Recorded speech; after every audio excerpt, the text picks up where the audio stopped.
Alléluia. Alléluia. Alléluia. Alléluia. Alléluia. Dieu Tout-Puissant, tout, Seigneur, sera fait, tout ce qui sera dit. Seigneur, que ton Saint-Esprit soit à l'œuvre dans les cœurs de chacun. Seigneur, Alléluia. Alléluia. merci, Alléluia. Gloire à toi, merci, Jésus. Dieu merveilleux, qui prend soin de nous, qui prend soin de chacun.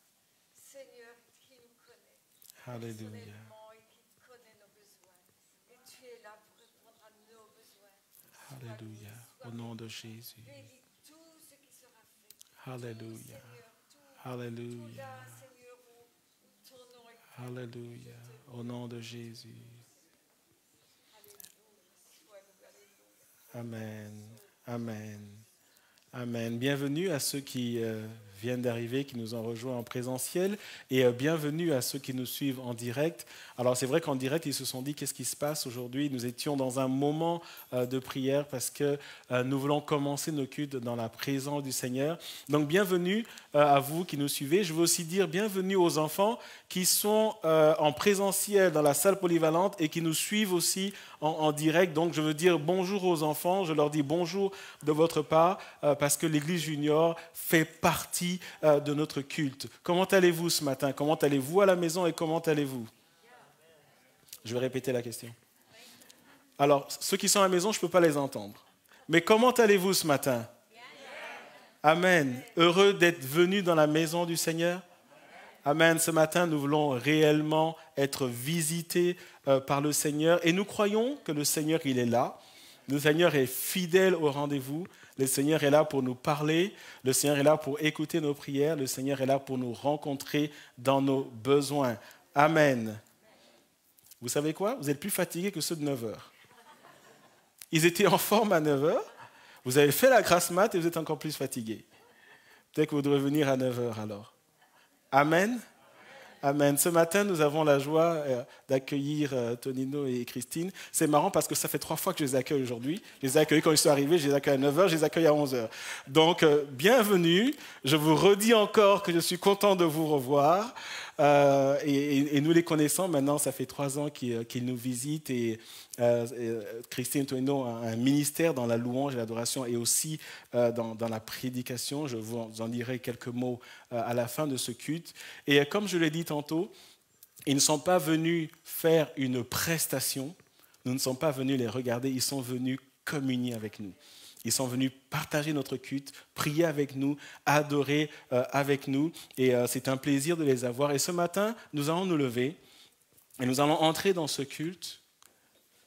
Nous allons simplement nous tenir devant le Seigneur. Et la parole de Dieu nous invite à entrer dans la présence de Dieu avec reconnaissance, avec louange. Et avant que notre sœur et notre frère nous dirigent dans ces moments de louange, nous allons commencer à louer Dieu par le fruit de nos lèvres. Est-ce que quelqu'un ce matin a une raison de louer Dieu? C'est le moment de le faire. Nous voulons élever la voix. Et vous qui nous suivez à la maison, je vous invite à louer le Seigneur par le fruit de nos lèvres. Est-ce que l'Église Vie Nouvelle peut lever la voix ce matin et adorer le Seigneur? Ce matin, le Seigneur veut entendre nos voix. Est-ce qu'ensemble, nous pouvons juste élever la voix et adorer le Seigneur? Alléluia. Disons-lui combien il est digne, combien il est merveilleux. Alléluia. Alléluia. Tu es le Dieu grand et puissant. Tu es le Dieu incomparable. Tu es le Dieu merveilleux. Et ce matin, nous sommes là pour toi. Alléluia. Ce matin, j'élève mes mains et mon âme à la louange de ton nom, Jésus. Sois couronné au milieu de nous. Que ta gloire, Seigneur, nous visite ce matin. Seigneur, merci pour la nourriture. Merci pour le vêtement. Merci pour la vie. Merci pour tes bontés et tes compassions qui se renouvellent ce matin. Alléluia. Alléluia. Alléluia. Sois adoré, Jésus. Alléluia. Continuons à adorer le Seigneur. Alléluia. Il est digne. Il est digne d'être adoré. Alléluia. Alléluia. Pour chacun de tes bienfaits, nous te disons merci, Jésus. Alléluia. Alléluia.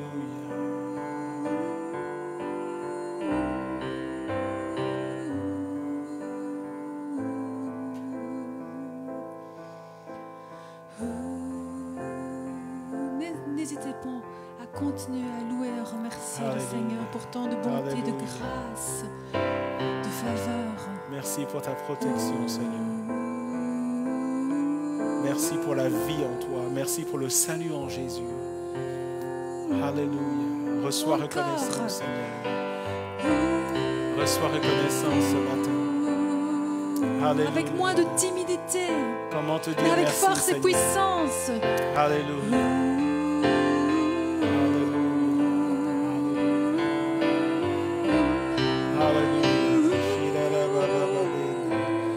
Tu es digne, Jésus. Et je fais monter ma louange devant toi ce matin au milieu de mes frères et sœurs. Tu es merveilleux dans ce que tu fais. Tu es splendeur et majesté, Jésus. Tu es le sauveur de mon âme. Tu es le Seigneur de ma vie. C'est toi qui prends soin de moi, Seigneur. Alléluia. Alléluia. C'est toi qui me protèges, Seigneur. Quand je sors le matin, je reviens le soir, c'est par ta grâce. Parce que tu étends ta main dans ma vie, Jésus. Alléluia. Alléluia. Alléluia. Alléluia. Sois adoré, Seigneur. Nul n'est comme toi. Dans le ciel, sur la terre. Et sous la terre, nul n'est comme toi, Jésus. Alléluia. Sois couronné, Jésus, au milieu de nous. Alléluia. Alléluia. Alléluia. Ce matin, je contemple ta majesté, Jésus. Alléluia. Dieu, nous voulons voir ta gloire Alléluia. descendre en ce lieu parmi nous. Voulez-vous voir la gloire de Dieu? Dieu, nous voulons voir ta gloire descendre en ce lieu parmi nous. Encore une fois ensemble, Dieu, nous voulons voir ta gloire descendre en ce lieu parmi nous. Oh, Dieu, nous voulons voir ta gloire descendre en ce lieu parmi nous. Oui, nous te donnons nos cœurs, nos vies, tout notre temps. Sois le centre de nos valeurs, le motif de nos élans. Oui, nous venons en Jésus, par le voile déchiré. Merci pour ton salut, toi l'agneau immolé. Dieu, nous voulons voir ta gloire descendre en ce lieu parmi nous. Je ne vous entends pas. Dieu, nous voulons voir ta gloire descendre en ce lieu parmi nous. Oh, Dieu, nous voulons voir ta gloire. Oh, descends en ce lieu parmi nous. Oh, Dieu, nous voulons voir ta gloire descend en ce lieu parmi nous. Nous croyons en tes promesses, oui, amen en Jésus. Nous sommes conscients de nos faiblesses, sans ta grâce nous sommes perdus. Mais nous venons en Jésus, par le voile déchiré. Merci pour ton salut, oh, toi l'agneau immolé. Dieu, nous voulons voir ta gloire, oh, descends en ce lieu parmi nous. Oh, Dieu, nous voulons voir ta gloire descendre en ce lieu parmi nous. Oh, descends en ce lieu parmi nous. Descends en ce lieu parmi nous.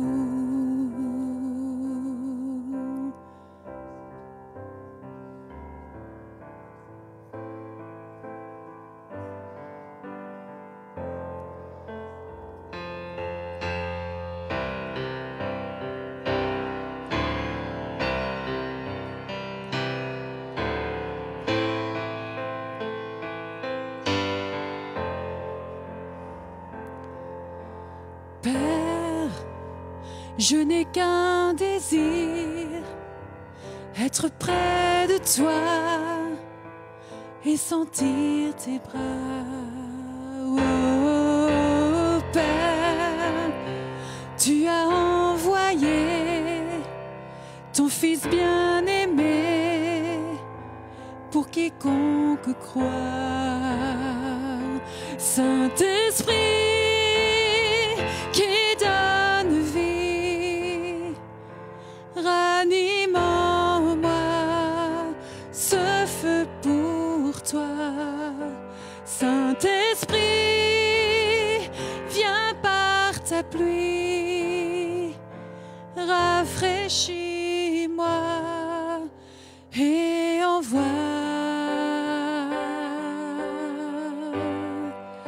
un souffle nouveau,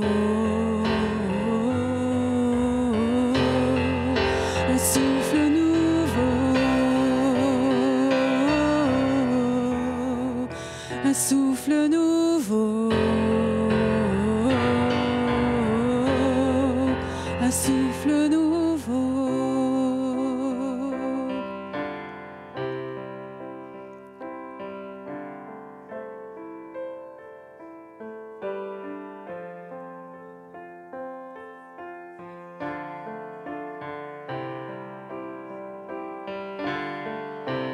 Nous te louons, nous te bénissons, nous te glorifions et nous exaltons ton saint nom.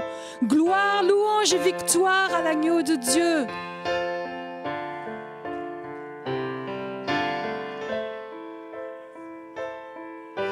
Gloire à Dieu.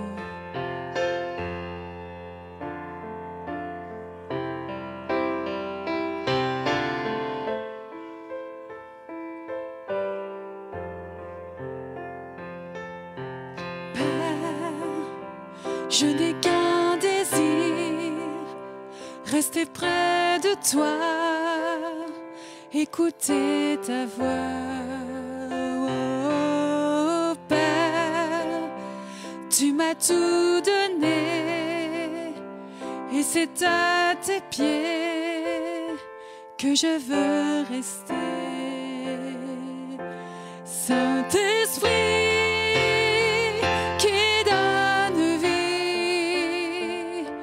ranime en moi ce feu pour toi.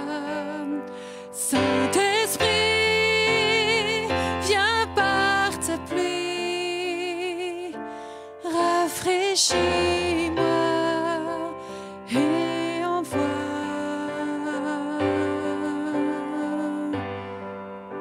un souffle nouveau. Un souffle nouveau,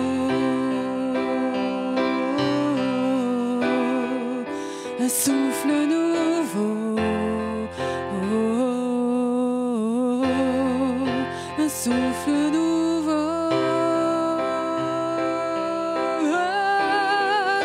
un souffle nouveau,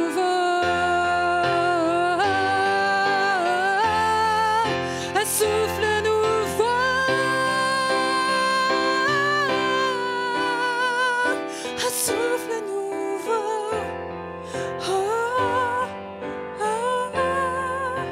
Un souffle nouveau.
Et Seigneur, nous réclamons ce matin ton souffle.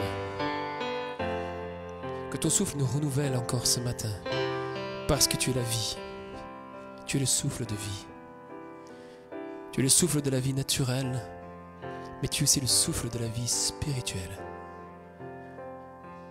Et ce matin, nous élevons nos cœurs, nous élevons nos voix pour t'accueillir, pour recevoir de ta part le don de ton esprit, ta grâce. Seigneur, vraiment, viens vraiment nous bénir, que nous puissions entendre ta voix.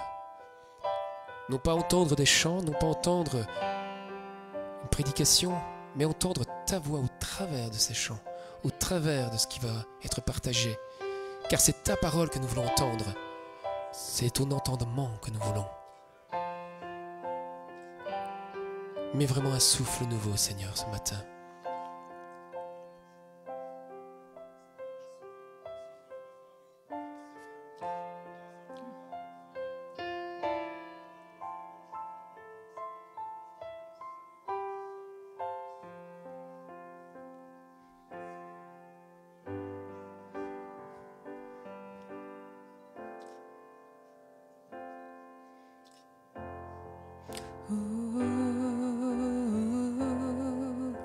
Un souffle nouveau.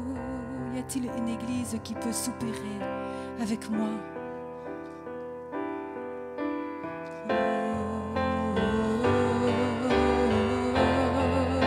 Un souffle nouveau. C'est le cri de notre âme, Seigneur. Nous avons besoin de revivre avec toi.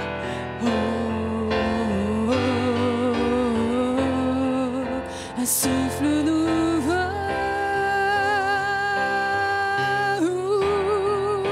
Un souffle nouveau.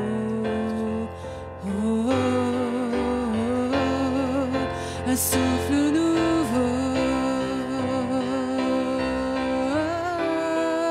Un souffle nouveau. Un souffle nouveau.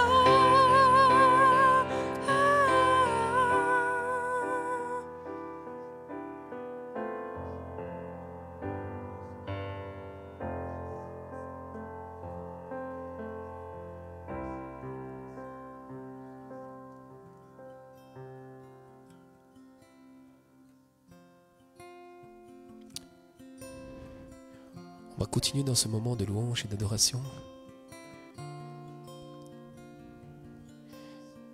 En recevant ce souffle nouveau ce matin. Et en retour,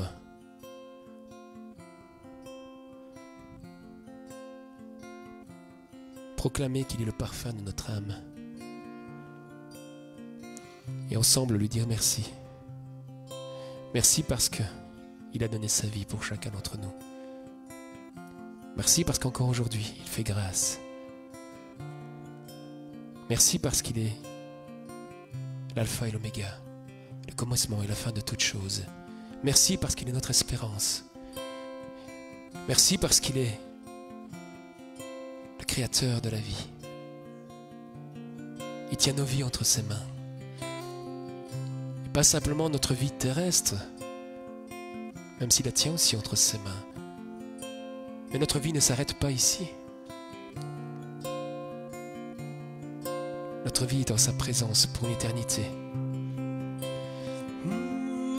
Merci aussi parce que tu permets la vie là où il n'y a plus.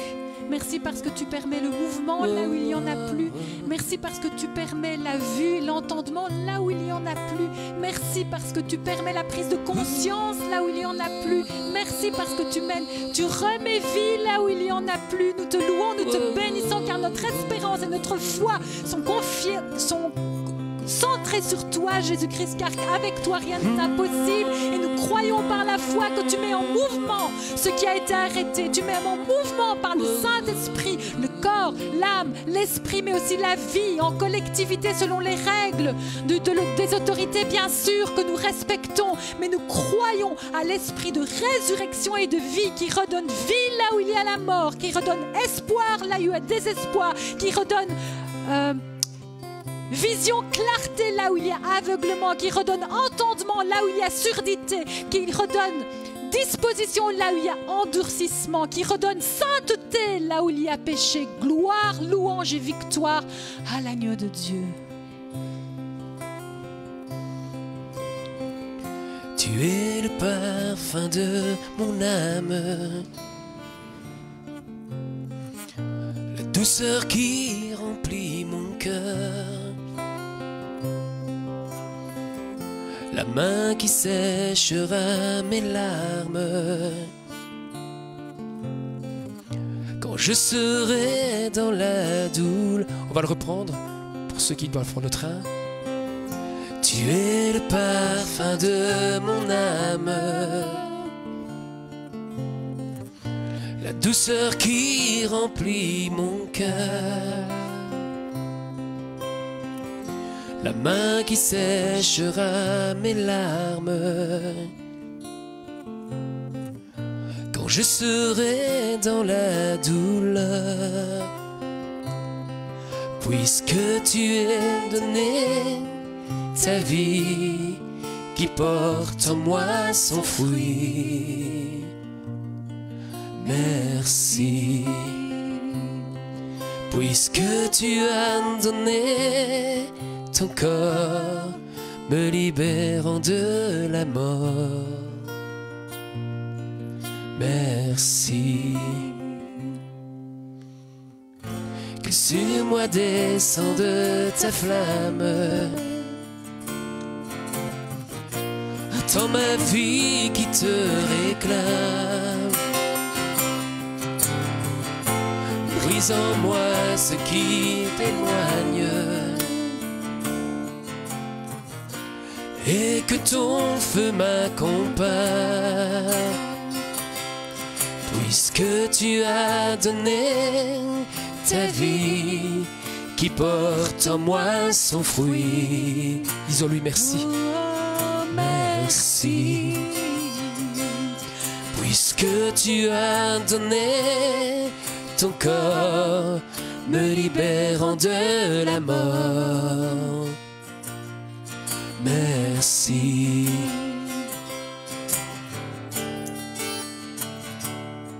Je ne peux vivre sans toi, à l'écoute de ta voix. Tu ravives mon être de ta foi. Tu connais toute la souffrance que j'ai portée en silence. Tu me guéris, Jésus, source de vie.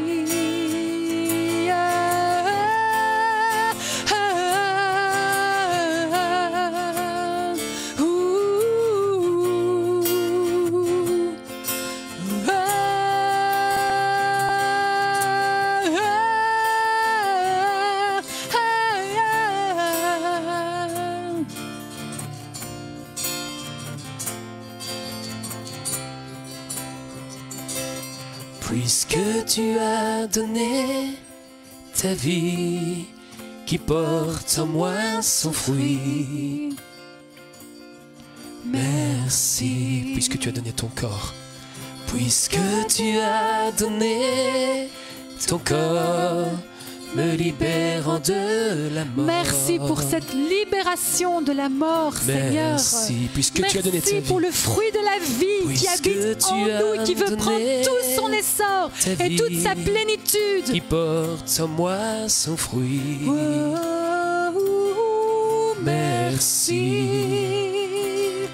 puisque tu as donné ton corps, me libérant de la mort. Merci, tu es le parfum de mon âme, la douceur qui remplit mon cœur, la main qui séchera mes larmes quand je serai dans la douleur. Tu es le parfum de mon âme, la douceur qui remplit mon cœur, qui séchera mes larmes. Quand je serai dans la douleur. Tout notre être crie loué soit l'Éternel. Mon âme bénit ton saint nom et le reconnaît bien, car tu es Dieu, au-dessus de tout nom. Tu es.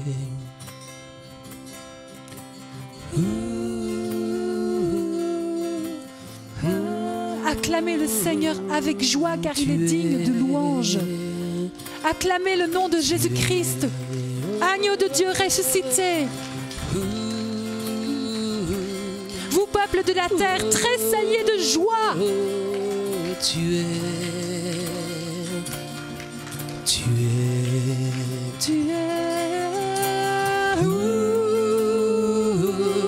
Je m'écris loué soit l'Éternel et mon âme est délivrée. Tu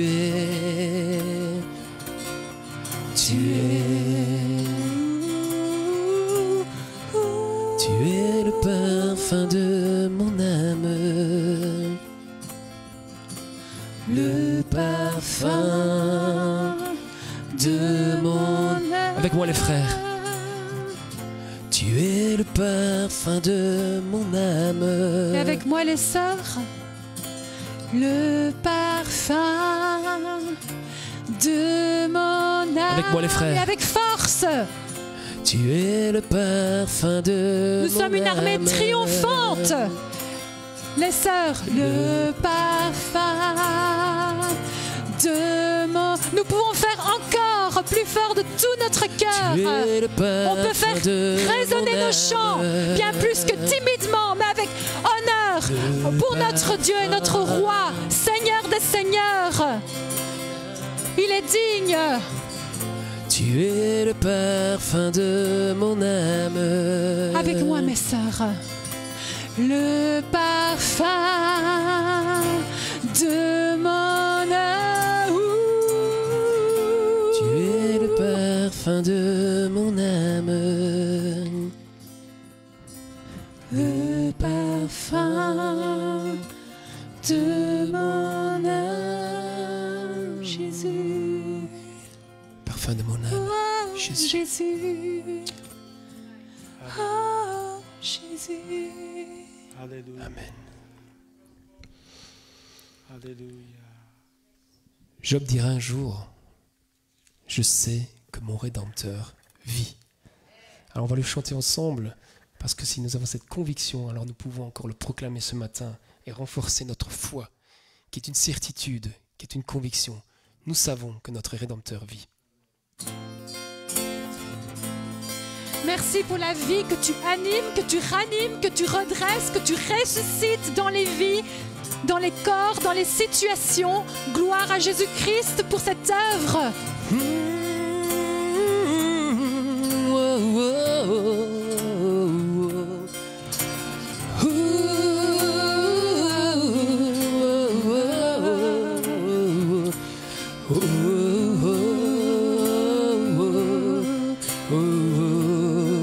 Ensemble.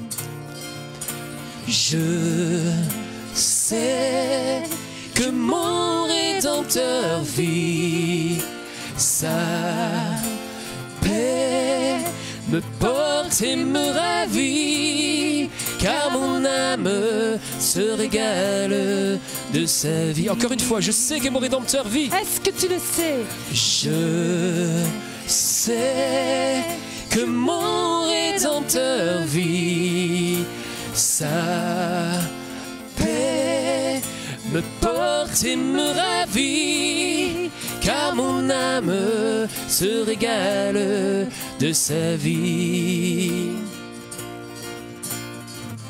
Je sèche mes larmes et je reprends les armes, je combats ceux qui me désarment. Quand l'ennemi vient et s'acharne, oh, je fais de son cœur mon abri. Je mets tout mon espoir en lui. Merveilleux est son nom, Jésus-Christ. Je fais de son cœur encore une fois. Je fais de son cœur mon abri. Je mets tout mon espoir en lui. Merveilleux est son nom, Jésus-Christ. Je me lèverai pas au-delà des regards. Libre, je choisis pour ma vie. Plus de crainte, car tu marches avec moi.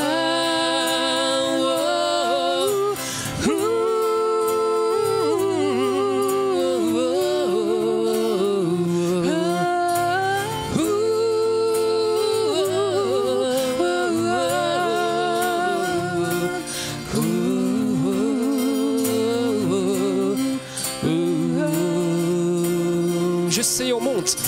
Je sais que mon Rédempteur vit. Sa paix me porte et me ravit, car mon âme se régale de sa vie. Je fais de son cœur mon abri. Je mets tout mon espoir en lui. Merveilleux est son nom, Jésus-Christ. Car mon âme se régale de ta vie. Merveilleux est ton nom, Jésus-Christ. Car mon âme se régale. Car mon âme se régale de ta vie. Merveilleux est ton nom, comme une fois. Merveilleux est ton nom, Jésus-Christ. Car mon âme se régale. Car mon âme se régale de ta vie. Merveilleux. Merveilleux est ton nom, Jésus-Christ.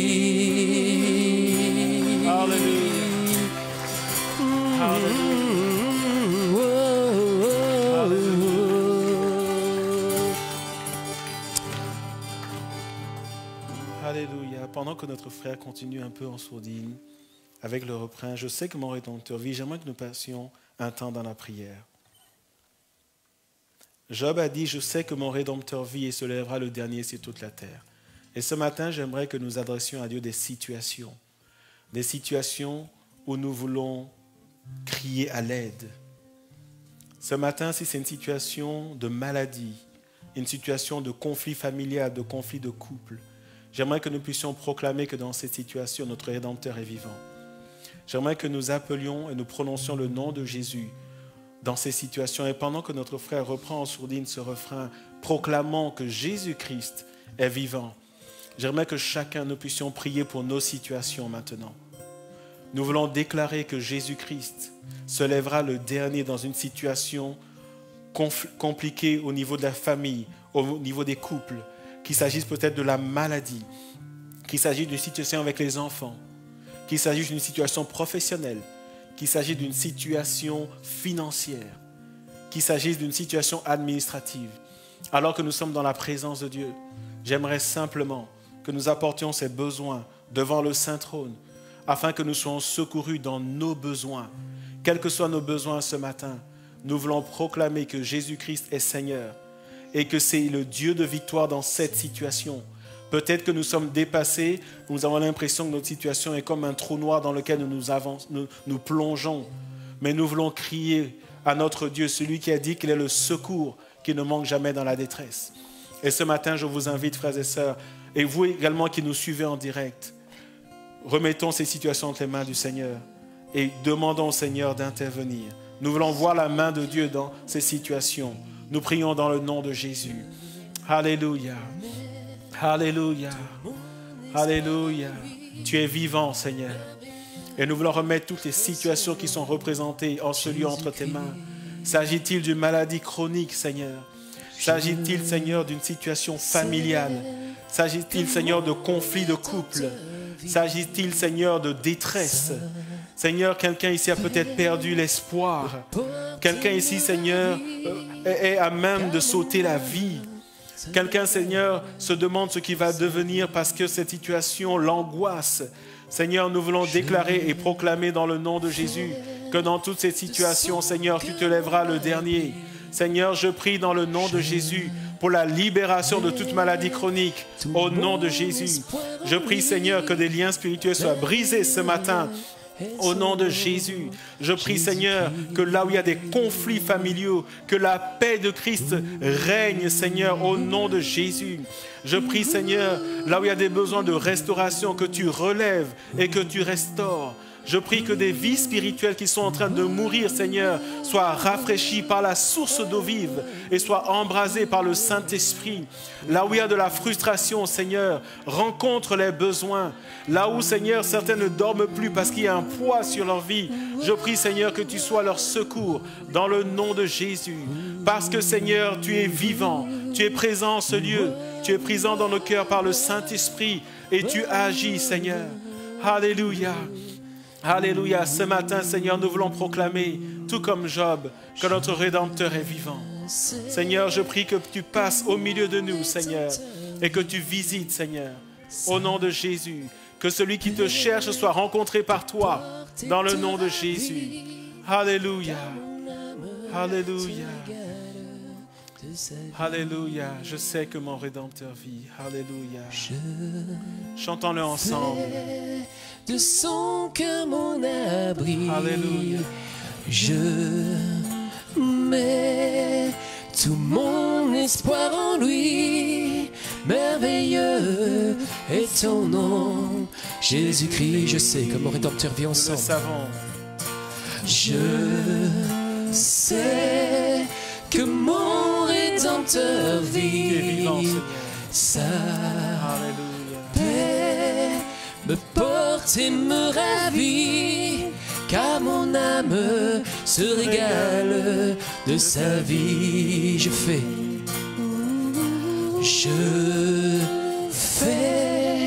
de son cœur mon abri. Je mets tout mon espoir en lui. Merveilleux est son nom, Jésus-Christ. Car mon âme se régale de ta vie. Merveilleux est ton nom, Jésus-Christ. Car mon âme se régale de ta vie.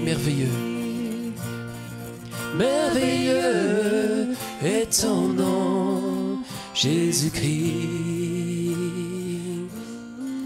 Alléluia. Seigneur, merci pour les visitations ce matin. Merci parce que les situations qui ont été prononcées devant toi, tu en tiens compte, Seigneur, et tu agis. Seigneur Jésus, tu as dit que ton Père agit et toi aussi tu agis. Seigneur, merci parce que tu agis dans ces situations. Merci, Seigneur, parce que tu œuvres. Merci, Seigneur, pour le ministère des anges qui viennent fortifier, qui viennent, Seigneur, délivrer. Merci, Seigneur, pour l'onction de guérison que tu déverses au milieu de nous. Seigneur, nous te rendons grâce. Job a vu juste, Seigneur. C'est toi qui as le dernier mot. Et tu n'es débordé par rien ni personne. Tu n'es surpris par rien ni personne. Tu n'es, Seigneur, étonné par rien ni personne. Parce que tu es au-dessus de toutes choses. Notre Dieu a créé le ciel et la terre. Notre Dieu est Seigneur dans le ciel, sous la terre, sur la terre. Et il n'y a aucun autre nom qui n'a été donné par lequel nous devions être sauvés. Seigneur, merci parce que tu n'agis pas seulement quand nous nous rassemblons, tu agis dans nos vies parce que ton esprit habite en nous. Merci, Seigneur, parce que nous pouvons compter sur toi. Dans cette situation que le monde traverse et qui est compliquée, nous pouvons compter sur toi. Et tu te lèves le dernier, Seigneur. Parce que tu es Seigneur, justement. Parce que tout est soumis. Parce que le diable est soumis à ton autorité. Parce qu'en ton nom, il est vaincu dans nos vies. Et nous proclamons cela ce matin. Seigneur, les situations qui sont dans nos vies et qui sont compliquées, qui font que certains d'entre nous sont dubitatifs, sont penseurs. Seigneur, que certains d'entre nous sont songeurs, qui font que certains d'entre nous ne trouvent pas le sommeil la nuit. Merci Seigneur parce que toi tu règles ces situations, parce que tu es vainqueur. Quand nous prononçons ton nom, il se passe des choses. Et je te remercie pour ton onction qui est là, dans le nom de Jésus. Amen.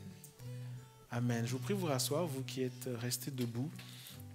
Et nous continuons ce culte. Et avant d'être instruits et d'écouter la parole de Dieu, nous allons écouter un témoignage. Alors ça tombe bien parce que ce matin, ceux qui étaient là ont écouté un témoignage. Et jusqu'à il y a 10 minutes, il n'y avait pas de témoignage pour vous, mais Dieu a eu pitié de vous. Le témoignage de ce matin, c'était une sœur qui a vécu une situation. Je ne vais pas vous donner tout le témoignage, mais juste introduire le témoignage de notre frère. Tu peux déjà prendre le micro, Maxime est installé. Notre sœur Barbara, en l'occurrence, nous disait qu'elle vivait une situation particulière dans son lieu de travail. Et alors qu'elle était dans la situation, elle s'est rappelée d'un rêve qu'elle avait fait des mois avant, où Dieu lui avait montré exactement la situation. Et alors qu'elle était en proie à être accusée de perte et elle devait être peut-être remboursée par une forte somme, le Seigneur est intervenu et ce qui était perdu a été retrouvé. Mais ce qui était extraordinaire, c'est qu'elle avait fait un songe des mois avant et avait vu exactement comment la chose se passait. Et pour dire que Dieu est avec nous, Dieu prend soin de nous. Et le partage que le frère va partager avec nous va un peu dans le même sens où on peut compter sur lui. Il est un secours qui ne manque jamais dans la détresse. Bonjour à tous. Je vais essayer de ne pas être dans l'émotion. Je voulais vous partager quelque chose d'assez fort que j'ai vécu hier soir. Donc j'étais chez moi, j'étais de retour du CTS et je faisais ma soirée comme toutes les soirées normales où je faisais certaines choses, je travaillais pour l'église, etc. Et à un moment donné, quand c'était le moment de juste m'endormir, je me suis rendu compte que je ne sentais plus ma main droite et plus le temps passait et plus comme si elle était endormie, vous savez, quand vous appuyez longtemps sur votre main. Puis à un moment donné, je ne sentais plus mes lèvres du haut, ni mon palais, et puis un petit peu au niveau de la jambe droite. Et donc, je commençais à m'inquiéter. Donc là, je commence à vouloir prier pour demander à Jésus de régler le problème que je ne comprends pas. Et là, je me rends compte que je n'arrive plus à parler correctement. Je commence à balbutier des choses. Je commence à plus trouver mes mots. Mes pensées sont floues. Et j'arrivais plus à trouver les bons mots. Je faisais des phrases d'un gamin de 3 ans. Et même, je pense qu'un gamin de 3 ans parle encore mieux que moi à ce moment-là. Je ne comprenais vraiment pas ce qui se passait. Et il y avait juste un mot que j'arrivais vraiment à prononcer comme il fallait, c'était Jésus-Christ. C'était Jésus-Christ. Et donc, je priais. J'étais un peu dans une semi-panique par rapport à ça. Et donc, je me suis dit, OK, je dois demander de l'aide à mes parents parce que je n'arrive même pas à prier pour moi-même. Je n'arrive même pas à avoir des pensées claires. Je ne comprenais pas ce qui se passait. Et donc, je suis descendu en bas. Il était peut-être 2 heures du matin. Et je vois ma mère qui était en train de prier pour d'autres choses. Et j'essaie de lui expliquer la situation, mais elle ne me comprend pas bien, vu que mes mots étaient pas corrects. Je faisais vraiment des phrases bizarres. Et donc, elle a pu commencer à prier pour moi, parce qu'elle a compris qu'il y a quelque chose qui n'allait pas. Et là, pendant qu'elle priait, j'ai pu récupérer mes mots, j'ai pu récupérer ma manière de parler, mais j'ai pu commencer à sentir ma main, à récupérer ma main, à ne plus sentir ma lèvre. Et juste, waouh, j'ai pu me rendormir paisiblement. Et le matin, j'avais cette peur que ça revienne. Et merci Seigneur, je n'ai plus ce problème. Et alors, on pourrait juste dire, ben voilà, Dieu agit, c'est bien, on est content. Non. On n'est pas content? On est plus que ça. Okay. En fait, je sentais vraiment que Dieu voulait me dire et nous dire par là que la vie qu'il nous a donnée, le fait que chaque matin on se réveille avec notre cœur qui bat, eh bien, c'est son souffle de vie à lui et on ne mérite rien. Tout ce qu'on a, c'est par grâce. Et on a tendance à être en pilote automatique dans notre vie de chrétien, à se dire, bah voilà, je vais faire mon petit truc, etc. À un moment donné, si j'avais perdu ma voix. Si à un moment donné j'avais fait un AVC ou quelque chose dans le genre, eh bien la première chose que je me suis dit quand j'arrivais plus à parler et que j'arrivais plus à prier, c'était Seigneur, comment je vais faire pour te servir? Comment je vais faire pour continuer à parler de toi? Et c'est là où je me dis, mais pourquoi est-ce qu'il faut que je passe par des moments comme ça pour réaliser la chance que j'ai de vivre et la chance que j'ai de pouvoir parler à des gens qui comprennent ma langue, parler à des gens qui comprennent mes phrases, qui comprennent mes mots. Merci Seigneur pour ces mots que tu permets de mettre dans ma bouche pour parler de toi. Et donc, juste vous dire que n'attendons pas d'être au fond du gouffre ou d'avoir une maladie ou d'avoir des problèmes de santé ou même de mourir, entre guillemets, ou d'être sur le point de mourir pour commencer à parler de Dieu. Faisons-le maintenant, soyons des lumières. On a chanté tellement de chants et Franck a dit aussi tellement de choses qui vont dans le même sens où on doit être des lumières, on doit être des feux, on doit vraiment juste être des feux qui éclaireront les autres. Un feu, quand c'est dans une pièce, ça apporte la chaleur et ça amène le feu aux autres, ça change l'atmosphère. N'attendons pas d'avoir des problèmes pour commencer à servir Dieu. Faisons-le avec toutes les capacités qu'il nous donne maintenant. Gloire à Dieu. Amen. Merci au Seigneur qui prend soin de nous. Et nous allons maintenant écouter la parole de Dieu. Et je vais juste répéter ce que j'ai dit tantôt au premier culte. Il ne s'agit pas d'écouter notre frère dans un exercice oratoire. Il s'agit vraiment de dire, Seigneur, qu'est-ce que tu as pour moi aujourd'hui? Et les moments de prédication sont des moments où nous voulons ouvrir nos oreilles spirituelles. Déjà, ouvrir nos oreilles physiques, ce serait un bon début. Ouvrir nos oreilles spirituelles et dire, Seigneur, je suis venu dans ta maison tel que je suis, avec mes luttes, mes combats. Certains ont pris la voiture, certains peut-être des transports en commun. Seigneur, qu'est-ce que tu as à nous dire? Et ce qui est intéressant, c'est que lorsque nous sommes au moment de la parole de Dieu, ce qui est sûr, c'est que Dieu lui parle. À partir du moment où le prédicateur se base sur la parole de Dieu, évidemment, ce qui sera le cas, je peux vous le dire aujourd'hui. Dieu parle, mais la question c'est, est-ce que je suis attentif et est-ce que je m'attends à recevoir en croyant que Dieu va me parler? Vous savez, j'aime beaucoup cette parole d'Ésaïe où Dieu affirme que lorsque sa parole sort, elle ne revient pas sans produire un effet. En d'autres termes, quand il parle, l'effet est garanti. La question c'est, est-ce que nous laissons Dieu faire cet effet dans nos vies? Cet effet peut être instantané, il peut être pour dans un mois, dans un an, mais le plus important c'est de recevoir. Et ce matin, j'aimerais juste nous inviter à prendre le temps de dire, Seigneur, parle-moi. Donne-moi ce dont j'ai besoin aujourd'hui, dans un mois, dans 6 mois, dans un an. Donne-moi de recevoir cela. Que cela fasse un dépôt dans mon cœur, que ça transforme ma vie, que ça transforme ma destinée. Voulez-vous prier avec moi ce matin? Chacun va prier pour lui. Moi, je vais prier pour moi. Je ne vais pas prier pour vous pour une fois. Je vais prier pour moi parce que moi aussi, je veux recevoir. Ce matin, je prie, Seigneur. Et je prie que ta parole produise un effet dans mon cœur. Seigneur, je viens tout ouïe, physiquement et spirituellement. Et je prie que tu m'instruises ce matin. Je prie que tu me donnes de ne pas être distrait. Même si je connais peut-être des versets qui vont être lus, Seigneur, donne-moi de les redécouvrir à nouveau. Parce que, Seigneur, en toi, il y a tellement de richesses. Seigneur, parle-moi. Seigneur, instruis-moi. Je suis venu dans ta maison, Seigneur, dans une attitude pour recevoir. Seigneur, l'effet que tu promets dans ta parole, je veux le ressentir au fond de mon cœur, de mon âme et de mon esprit. Et ce matin, dans ton autorité, je veux me lever et je viens, Seigneur, contre toute distraction. Je viens, Seigneur, contre tout ce qui peut nous empêcher de recevoir de toi. Je prie, Seigneur, dans le nom de Jésus, que nous soyons attentifs et je prie que toute pensée soit captive à ton autorité, dans le nom de Jésus.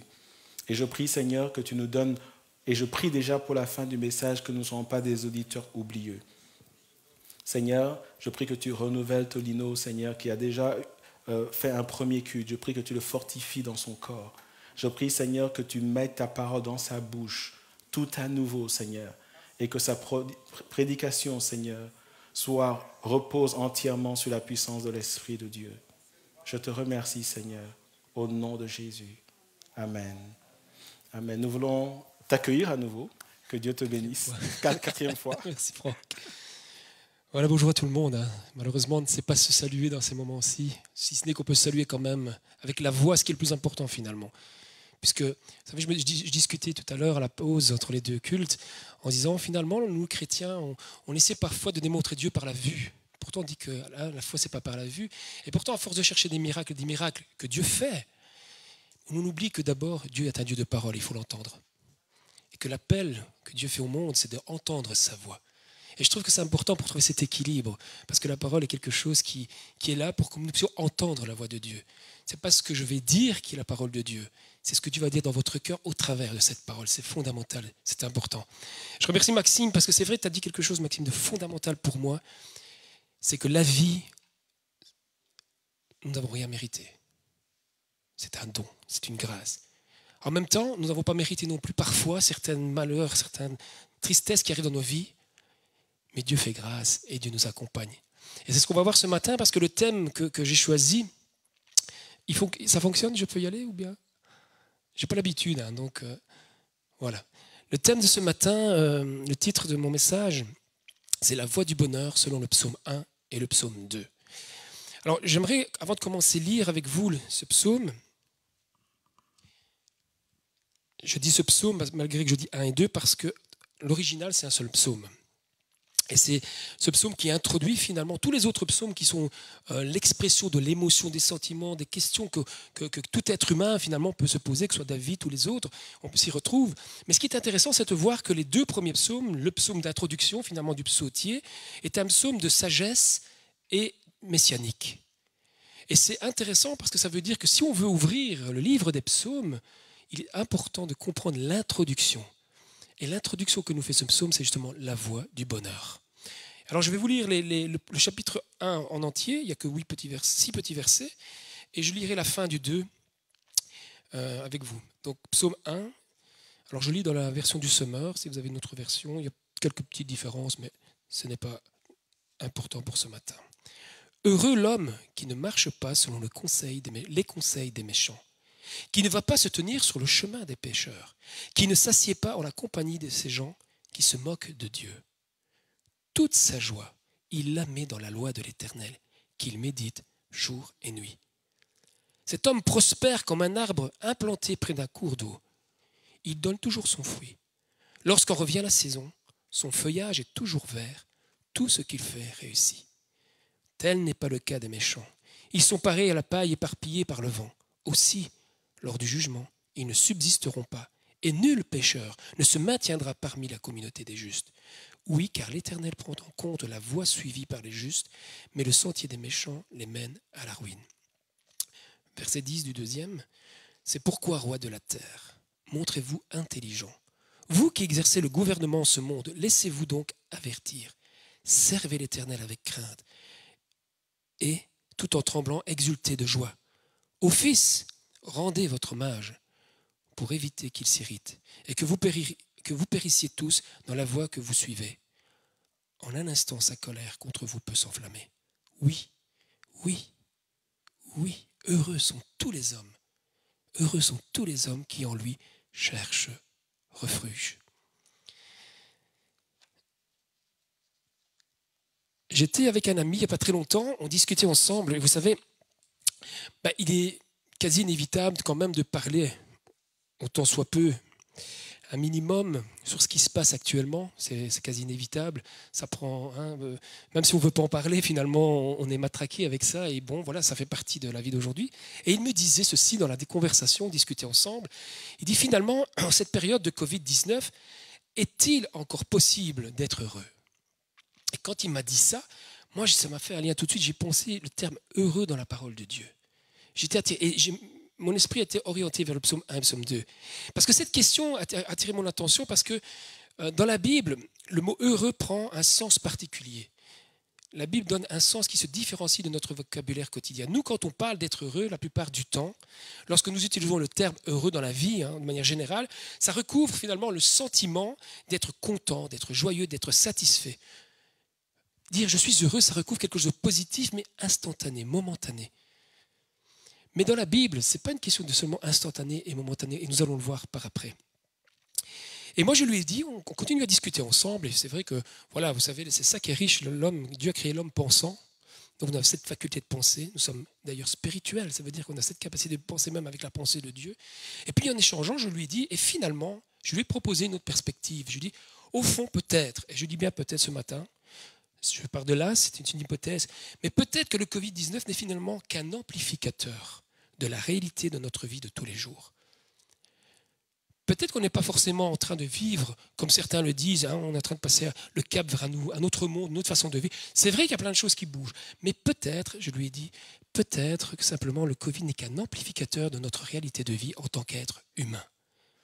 Et je lui dis, et je vais te dire pourquoi. Qu'est-ce que ça nous révèle, ce moment qu'on vit? Qu'est-ce que ça nous révèle, cette période particulière? Je lui dis, 3 réalités de la condition humaine. Je vais le passer, voilà. Première réalité, le Covid nous a éveillés ou nous a rappelé que tous nous mourrons un jour en tant qu'hommes. L'être humain, ça nous a montré que l'être humain reste vulnérable, que nous sommes dépendants de Dieu, qu'il n'est pas aussi puissant qu'il s'illusionne. L'homme se croit tellement puissant qu'à un certain moment, sans s'en rendre compte, et je n'ai rien contre la science, que du contraire, mais que quelque part, le scientisme, c'est-à-dire la connaissance des sciences, l'homme a pensé ou peut penser à certains moments qu'il est tout puissant, qu'il va pouvoir tout gérer, qu'il va pouvoir tout maîtriser.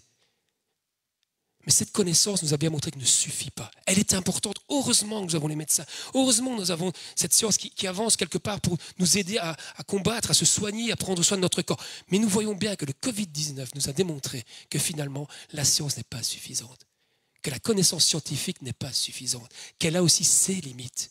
Et vous connaissez Blaise Pascal, qui est un philosophe que j'aime beaucoup, qui était un philosophe chrétien du XVIIe ou XVIe siècle, je ne sais plus exactement, avait dans sa pensée, le roseau pensant, avait dit quelque chose de magnifique. Dans cette pensée, en fait, il compare la grandeur de l'homme.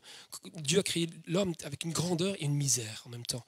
Et il dira, et j'aime ce passage, il dit, pour l'homme, il ne faut même pas que l'univers se mette dessus pour l'écraser, le faire disparaître. Une seule goutte d'eau suffit pour le faire disparaître. Eh bien, si René aujourd'hui, Pascal, combien sa pensée est encore d'actualité? Un petit virus invisible vient nous rappeler que l'homme est mortel. Et c'est ça qui a fait peur, et c'est ça qui fait peur au monde. Finalement, c'est la mort. C'est la menace de cette mort. Deuxième réalité que ça nous appelle, c'est que la vie n'est pas un long fleuve tranquille. Que nous soyons chrétiens ou pas, la vie n'est pas un long fleuve tranquille. Nous passons par les mêmes épreuves à certains moments, quand elles sont collectives, humaines, que les autres. Et ce passage, ce moment, le Covid vient amplifier cette réalité.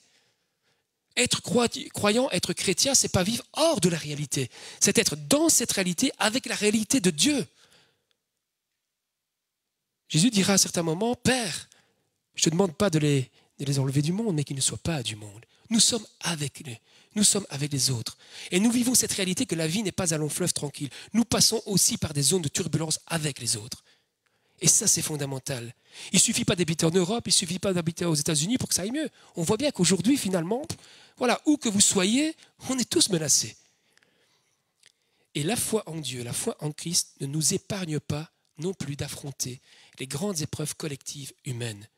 Pour preuve, nous avons des frères et des sœurs en Christ qui sont partis, qui sont décédés. Je ne sais pas dans votre église comment ça s'est passé, mais nous connaissons au moins 6 ou 7 personnes qui avaient la foi, et des hommes exemplaires qui avaient la foi. Mais ça nous a démontré que la réalité dans notre vie humaine, nous avons aussi des limites. Nous allons tous mourir un jour, première réalité de l'être humain. Deuxième, la vie n'est pas un long fleuve tranquille. Troisième réalité que le Covid vient amplifier, qui finalement sont 3 réalités depuis la nuit des temps. Ce n'est pas aujourd'hui, mais ça s'amplifie, c'est beaucoup plus présent. Ça éveille la conscience aussi de l'humanité. C'est que vivre ensemble, harmonieusement, et dans la diversité, ça ne va pas de soi. Ça nous a démontré encore. D'un côté, ça nous a montré la solidarité des hommes, et ça c'est quelque chose d'extraordinaire. Je trouve qu'il y avait le point positif. Il y a une solidarité qui s'est mise en place à un certain moment, mais ça nous a montré aussi, par d'autres exemples, que finalement, vivre harmonieusement, ensemble, dans la diversité, ça ne va pas de soi. La peur de l'autre fait que finalement, on s'en éloigne. Je ne sais pas si vous vous souvenez, mais moi, quand on a mis le premier jour les masques, j'avais l'impression qu'on me regardait comme un pestiféré. Et les gens se regardaient un peu bizarrement. C'était un peu comme si on était tous des menaces l'un envers l'autre. Et quelque part, c'est peut-être vrai. naturellement, physiquement, médicalement. Mais en même temps, ça nous poussait à nous éloigner les uns des autres. Ce n'est pas facile de vivre ensemble. Dès que nous pensons que l'autre est une menace pour nous, et il suffit de penser les migrations, enfin tout ce qu'on peut discuter, dès que l'autre est une menace pour nous, ça fait peur.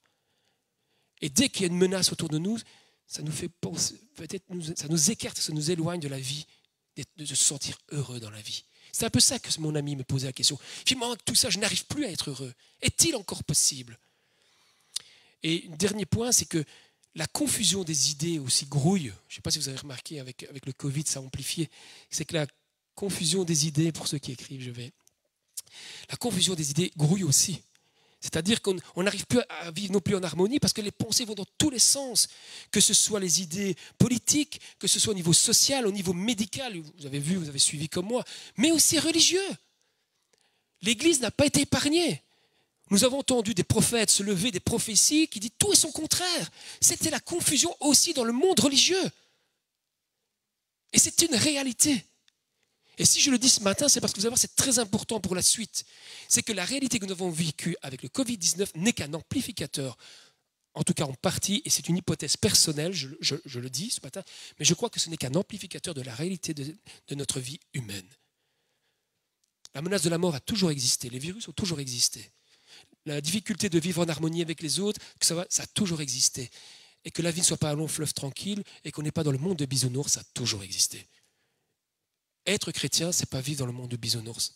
C'est vivre la vraie vie, à côté de ceux qui vivent avec nous, la vraie vie, pour partager celui qui est la vie de la vie. Et ça, c'est fondamental. Il est important de constater que dès que l'être humain ouvre les yeux et qu'il voit combien l'environnement est menaçant, insatisfaisant, il devient difficile d'avoir ce sentiment positif d'être heureux. Alors je vous disais, ce qui m'intéresse plus encore ce matin, ça c'est ce qui a ouvert tout mon désir d'aller relire dans la Bible finalement le mot heureux. Qu'est-ce que signifie le mot heureux dans la parole de Dieu? Dans la Bible, l'expression heureux, il y a une différence. Je vous disais tout à l'heure, nous quand, je vais dire dans l'ordinaire, dans le quotidien, quand je dis je suis heureux, je parle uniquement de mes émotions, de mes sentiments, d'un ressenti qui est satisfaisant, qui fait du bien. Moi, je suis content quand je suis heureux. Je vous avais déjà expliqué, quand l'Italie marque un but en Coupe du Monde, je suis heureux. Mais c'est du côté émotionnel, du sentiment. Et c'est du côté peut-être du plaisir. On est dans le plaisir, on est dans le plaisir de la chair. Et on vit aussi avec ça. Mais dans la Bible, le terme heureux amène à une autre dimension. À chaque fois que, en tout cas très souvent, l'expression heureux ou bienheureux, selon les versions, annonce la plupart du temps non une satisfaction instantanée et éphémère, comme le plaisir, mais bien une bénédiction certaine, durable, et dont sa plénitude est à venir. Quelques exemples. Le sermon sur la montagne. Heureux. Heureux celui qui a soif de justice, car il sera rassasié. Heureux celui qui pleure, car il sera consolé. Heureux celui qui se reconnaît spirituellement pauvre, car le royaume des cieux lui appartiendra. Vous voyez, quand la Bible annonce ou déclare qu'un homme et une femme est heureux ou heureuse, ce n'est pas une question de ressentir un sentiment uniquement. Bien sûr, il est là. Bien sûr, quand je lis ça, il y a quelque chose qui est de l'ordre de la joie. Mais c'est surtout une déclaration de bénédiction sur nos vies. Et ça, c'est fondamental. Savoir si je suis un chrétien heureux ou pas n'est pas la question de la joie pour la version biblique, c'est savoir si je suis dans le chemin de la bénédiction. Et celui qui est sur le chemin de la bénédiction, il est heureux parce que la finalité sera bonne. Sa finalité sera heureuse. Sa finalité sera selon ce que Dieu a prévu pour nous.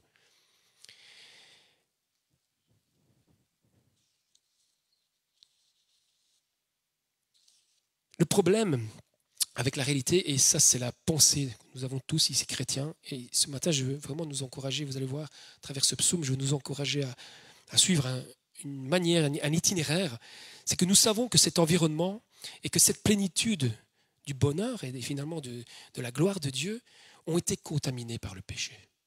Et nous le savons. Mais nous savons aussi qu'il a rendu, en tout cas que cette plénitude est rendue aujourd'hui en partie encore accessible.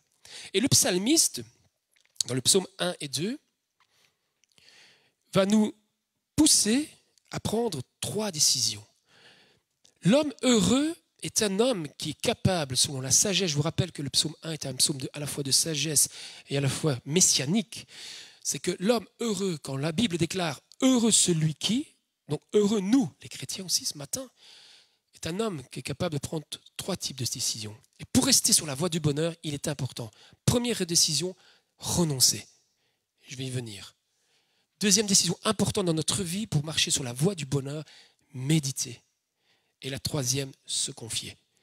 Ce sont 3 postures, ce sont 3 attitudes, ce sont 3 manières d'agir qui sont fondamentales pour nous si nous voulons rester sur la voie de la bénédiction. Si nous voulons que notre bénédiction qui est déclarée « heureux sommes-nous » puisse aller jusqu'au bout. Renoncer à quoi? Alors vous relirez chez vous le psaume à votre aise, parce que ce matin on n'a pas le temps de reprendre, mais renoncer à quoi? Le psaume nous invite à renoncer à tout ce qui nous éloigne d'un environnement spirituel suffisamment bon. À tout ce qui finalement nous éloigne du salut, à tout ce qui nous éloigne finalement de la voie de Dieu.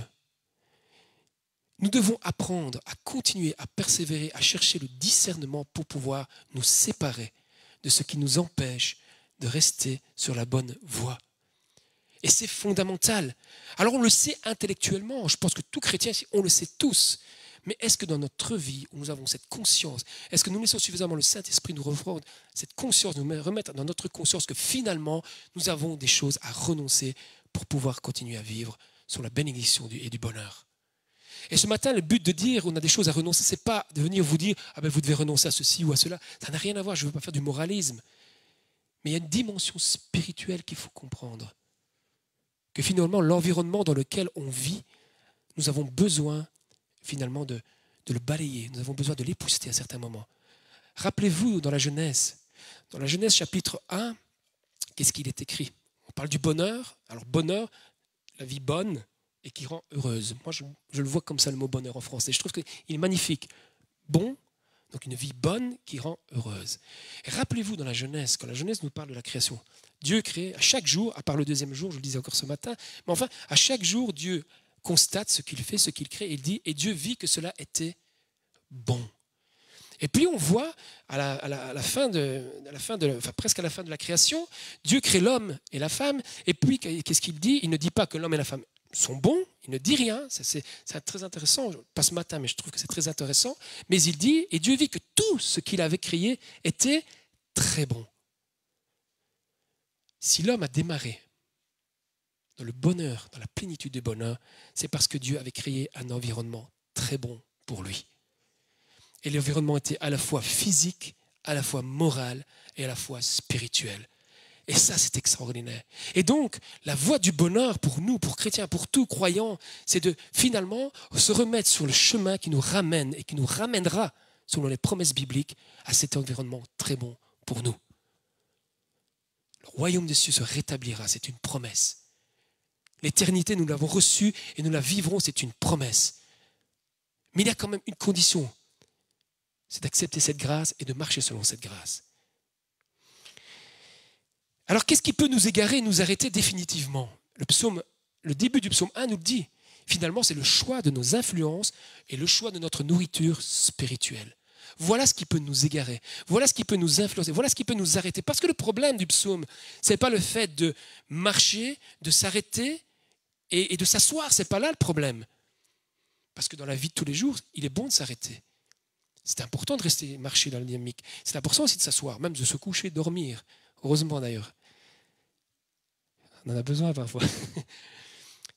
Mais ce qui est important, c'est où allons-nous nous asseoir? Vers où allons-nous marcher? Et qu'est-ce qui va dominer notre esprit, nos pensées? Qu'est-ce qui va nous donner l'impulsion pour pouvoir marcher et faire notre marche spirituelle sur cette vie? Alors, quand on s'est parlé de s'asseoir, de s'arrêter, mais ça peut être des choses toutes simples. Qu'est-ce qui nourrit vos pensées quand vous regardez la télévision, par exemple? Qu'est-ce qui nourrit vos pensées quand vous êtes sur le net? Qu'est-ce qui nourrit vos pensées quand vous choisissez vos bouquins, vos livres? Qu'est-ce qui nourrit vos pensées quand vous écoutez de la musique? Qu'est-ce qui nourrit vos pensées quand vous discutez avec des personnes que vous aimez ou même que vous n'aimez pas? À certains moments, vous avez des conflits. Qu'est-ce qui nourrit votre pensée? Et ça, c'est fondamental. Le psaume nous dit, si on s'arrête et qu'on s'assied auprès d'influences néfastes, nous avons un risque, c'est de s'arrêter définitivement et de ne plus nous relever. C'est pour ça qu'on a besoin de renoncer. Nous avons besoin de nous séparer de certaines choses. Et ce n'est pas à moi de vous dire de quoi vous devez vous séparer. C'est à vous de demander à Dieu le discernement, de vous aider à voir ce en quoi vous devez vous séparer pour pouvoir continuer à vivre dans la joie et dans le bonheur selon Dieu. Parce que c'est une certitude. Quand je me suis séparé du foot, à l'époque, bien sûr que c'était difficile. Mais spirituellement, j'avais tellement compris vers quoi Dieu voulait m'amener que ce n'a été qu'une joie. Le jour où j'ai dit, ça va Seigneur, je ne suis plus la voie du succès du sportif, mais je te suis. C'était une bénédiction. Je ne pouvais pas la voir à l'avance. Il a fallu que je l'accepte, que je l'accueille et que je vive. Et la bénédiction a découlé. Premier point, renoncer. Alors, avec qui nourrissons-nous notre âme? C'est important. Bon, comment on va apprendre à renoncer? Comment on va apprendre à discerner? Et le psalmiste nous rappelle quelque chose. Ce matin, je ne fais que rappeler des choses qui sont connues de tous, la plupart ici, à mon avis, mais qui sont essentielles. Comment est-ce qu'on peut arriver à avoir du discernement? En méditant la loi de l'Éternel, dit le psalmiste. On va voir 2 minutes après ce qu'on entend par la loi de l'Éternel. C'est-à-dire la parole de Dieu. C'est fondamental. Ne croyez pas, ne demandez pas, ne priez pas pour avoir du discernement spirituel si vous ne méditez pas la parole de Dieu. Et je ne suis pas en train de vous dire de l'étudier. Je ne suis pas en train de vous dire de la lire, de la méditer. Pour moi, c'est fondamental, il y a une différence. On peut étudier intellectuellement la Bible. On peut connaître tous les versets par cœur. On peut, moi je n'y arrive pas, je vous rassure. Mais on pourrait y arriver encore d'intellectualiser toutes ces choses. Mais la Bible nous dit que c'est la méditation de la loi de l'Éternel. Méditer, le terme en hébreu c'est ruminer. Ruminer. Ça veut dire aussi laisser prendre le temps de venir nous parler. Vous savez, les vaches, comment elles ruminent, hein? D'abord, elles avalent, ce que nous faisons peut-être à certains moments. Et puis, à un moment donné, elles se posent. Et puis, bon, je ne vais pas dans les détails parce que ce n'est pas très gai à savoir. Mais elle fait remonter un peu la nourriture et elle commence à ruminer pour la préparer, pour pouvoir la digérer. Méditer, c'est fondamental. La méditation de la parole de Dieu est fondamentale. Parfois, sur 2 versets suffit pour passer des semaines, parfois, à méditer. Seigneur, mais qu'est-ce que tu veux me dire à travers ça? Pourquoi tu me parles aujourd'hui? En quoi tu me parles dans ce passage? Je sens que tu me parles, mais je ne saisis pas tout. Aide-moi à comprendre ces choses. Parce que la méditation, avec la différence avec la connaissance, c'est que la connaissance est un savoir. La méditation vous amène aussi non seulement le savoir que Dieu peut nous amener, mais le sens du savoir. Parce que pour Dieu, il y a toujours un sens. Et vous savez, quand vous essayez de comprendre la Bible et que vous n'essayez pas de trouver le sens, à un moment donné, c'est rébarbatif. Ça devient lassant. Mais quand nous méditons, ça veut dire que nous cherchons en quoi Dieu peut nous parler personnellement, mais aussi en quoi Dieu peut nous donner cette grâce de pouvoir vivre en harmonie aussi avec les autres, de pouvoir lutter contre toutes ces choses. Le psalmiste nous dit, c'est celui qui médite la loi de l'Éternel jour et nuit. C'est intéressant ça, je trouve. Jour et nuit, ça veut dire sans cesse. Ne croyez pas que je me lève 24 heures sur 24, que je mets mon réveil à 2 heures du matin, je ne le fais jamais, je n'ai encore jamais fait. Je me lève plus tôt parfois, oui, mais c'est surtout de dire de ne pas l'oublier. N'oubliez pas de méditer la parole de Dieu. Et il n'y a rien de plus beau, je trouve, il n'y a rien de plus grand, il n'y a rien de plus noble que de se dire, Seigneur, tu nous as donné quelque chose qui nous permet d'entendre ta parole.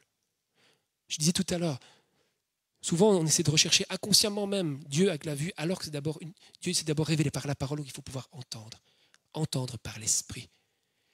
Et Dieu nous a donné son esprit pour pouvoir méditer. Il nous a donné aussi les uns les autres, parce que l'esprit est répandu sur toute chair. Et on ne peut pas méditer que toujours tout seul.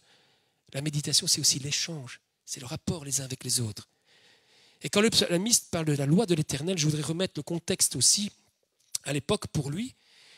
Quand il parlait de la loi de l'Éternel, il ne parlait pas des commandements uniquement ou des préceptes. La loi de l'Éternel, c'est la Torah pour un juif. Et pour le psalmiste, certainement qu'il faisait référence à la Torah.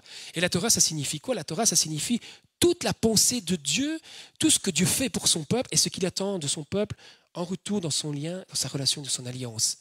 Et nous avons un avantage par rapport au psalmiste. C'est que dans la Torah, il y a aussi la recherche du Messie. Et pour nous, il a été révélé.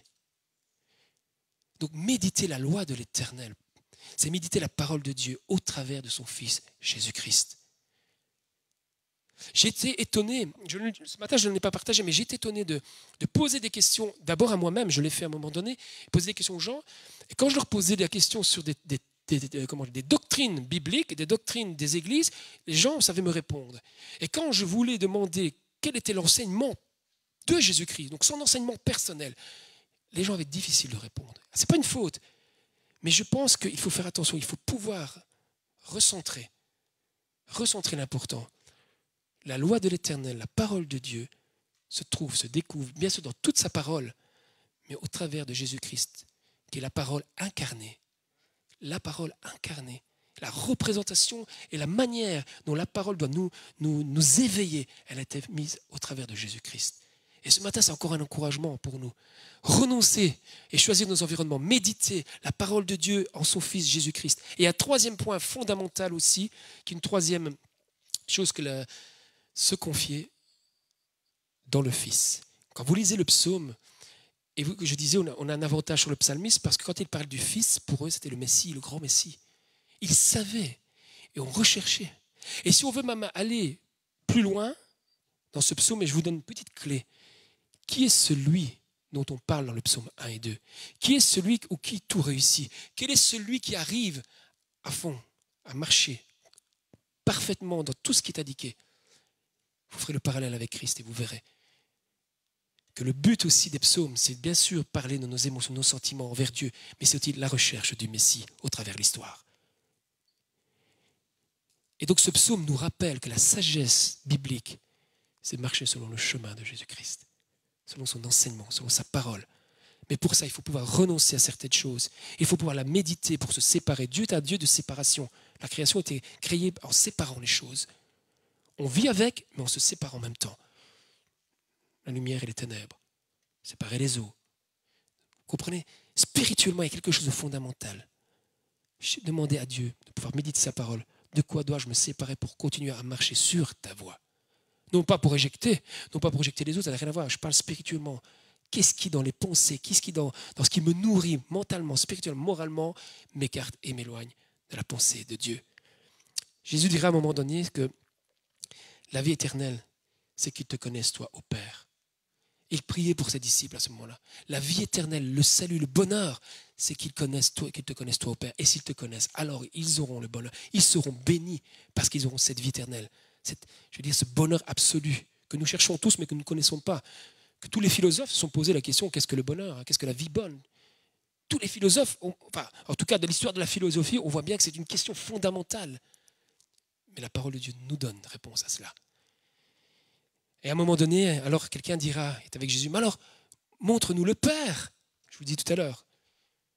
Je ne sais pas pourquoi, nous les humains, on cherche toujours Dieu au niveau de la vue. Comme si on n'avait qu'un seul sens, la vue. La vue. Et déjà Jésus dira, mais écoute Philippe, celui qui m'a vu a vu le Père. Mais si tu as entendu mes paroles, si on lit bien, si tu as entendu tout ce que j'ai raconté, tout ce que j'ai dit, tu as pu voir le Père. Parce que Dieu est esprit avant tout. Dieu est un être spirituel avant tout. Alors on ne sait pas vraiment qui est Dieu, comment il est. On a une part de sa connaissance. Il dira, celui qui m'a vu a vu le Père. Dès lors, et ça c'est une bénédiction pour nous ce matin, dès lors, heureux, et c'est nous, on parle de nous là, écoutez bien, heureux celui qui croira sans voir. Moi je n'ai pas vu le Christ ressuscité.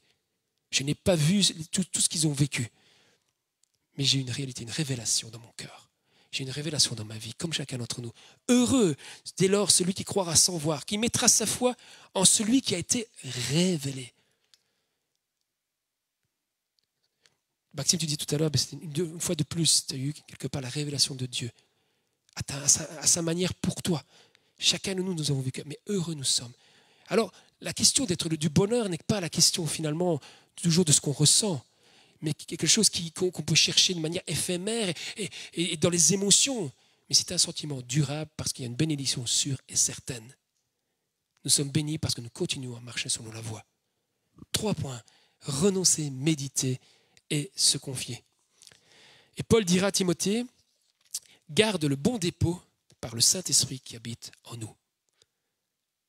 Nous avons reçu le bon dépôt. Il est là. Mais qu'en faisons-nous? Garder, ça signifie pas simplement le mettre de côté. Dans la Bible, quand on parle de garder, c'était protéger, préserver, nourrir, soigner, prendre soin. Et ce dépôt qui a été mis en nous, cette parole qui a été mise en nous, cette révélation qui est mise en nous, nous devons en prendre soin. Et pour prendre soin, il faut s'investir. Il faut marcher sur cette voie. Et je vous encourage ce matin parce que c'est quelque chose, certainement que je suis convaincu que vous le savez, que je le sais, mais il faut dépasser cette connaissance intellectuelle. Nous devons sans cesse nous rappeler de le vivre, de marcher. Et je ne suis pas mieux que vous, je suis comme vous, je suis un être humain, j'ai mes faiblesses, j'ai mes fragilités, j'ai mes oublis, j'ai tout ceci. Mais ça n'empêche pas que j'ai une responsabilité de rappeler à ma conscience et à mon esprit que Dieu m'a donné la voie pour rester dans sa présence et en communion avec lui. Il y a une part qui est de côté de la grâce, mais il y a aussi la responsabilité que nous avons. C'est de répondre à cette grâce, à cet appel. Alors, pour terminer, je dirais que c'est un peu comme si le livre des psaumes nous disait « Voulez-vous être heureux ? Est-ce que vous, hommes, sur la terre, vous voulez atteindre le bonheur ?» J'entends un peu ça dans ces psaumes. Si c'est ce que vous voulez, si c'est ce que nous voulons, alors cherchons, écoutons, recevons et vivons selon la sagesse de Dieu. Et où se trouve cette sagesse ? Le psaume le répond lui-même.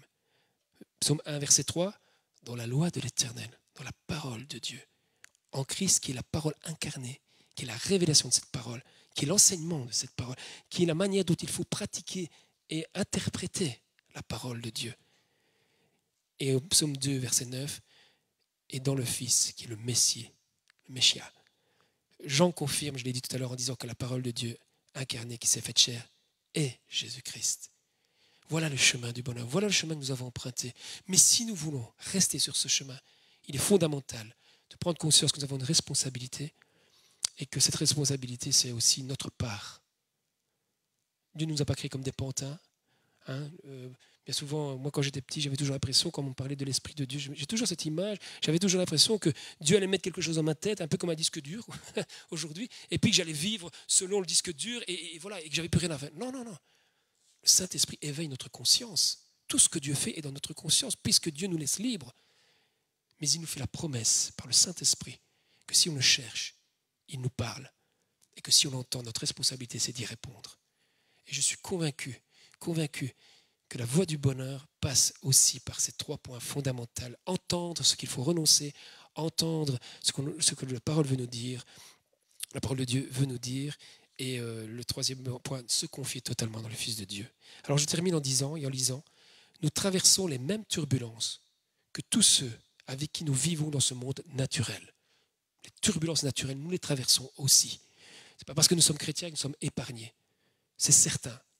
Mais, et c'est ça notre mais, c'est que Dieu nous accompagne afin que nous prenions soin de notre environnement physique, moral et spirituel. Nous ne sommes pas du monde, nous sommes dans le monde. Et il est fondamental de rechercher cet environnement, de prendre soin, en nous appuyant sur la foi en Jésus-Christ. Nous n'avons pas tous le même destin. Notre vie ne s'arrête pas ici en tant que chrétiens. À notre passage sur terre, notre vie a une destination. Nous avons une destination, une destinée particulière, une finalité qui est une bénédiction. Voilà pourquoi la Bible déclare que nous sommes heureux. Quand vous lirez le mot heureux dans la Bible, ne le voyez plus uniquement du côté de notre plaisir personnel, mais dans la bénédiction que Dieu déclare sur votre vie, si vous êtes sur le chemin, puisque nous sommes sur le chemin. Heureux sommes-nous les chrétiens qui avons choisi de vivre en méditant la loi de l'Éternel, la parole de Dieu, c'est-à-dire en nous laissant éduquer dans sa parole au travers de son Fils Jésus-Christ. Nous connaissons, et je termine avec ça, nous connaissons le virus spirituel le plus virulent. La souche de toute chose, c'est le péché. C'est-à-dire le détournement de notre dépendance à Dieu. C'est ça le péché, c'est rater la cible. L'homme, quand je parle de l'homme, l'espèce humaine, de manière générale, a voulu se détourner de Dieu, et en se détournant de Dieu, finalement, a raté la cible, sa raison de vivre. Vous allez voir le sens de la vie avec Franck, j'ai vu, donc, à mon avis, ça va rejoindre ces pensées. Mais nous en connaissons le vaccin, et c'est ça qui est fondamental. Le vaccin, c'est la foi en notre Seigneur Jésus-Christ, c'est marcher sur la voie du bonheur, la voie de la bénédiction. Dieu déclare sur nos vies que nous sommes heureux, et notre responsabilité à nous, c'est d'user de cette prescription spirituelle dans notre vie de chaque jour. Voilà ce que je voulais vous partager ce matin pour vous encourager. Nous sommes sur la voie, vous êtes sur la voie, mais faisons attention, car nous pouvons être écartés, sans même s'en rendre compte, si nous ne prenons pas le temps de renoncer, de méditer pour discerner et de nous confier régulièrement en notre Seigneur Jésus-Christ. Amen. Alors pour...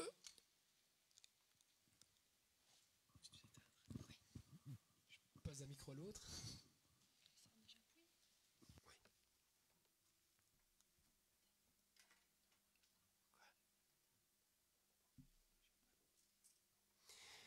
Je voudrais qu'on puisse se lever ensemble avant de chanter un chant qui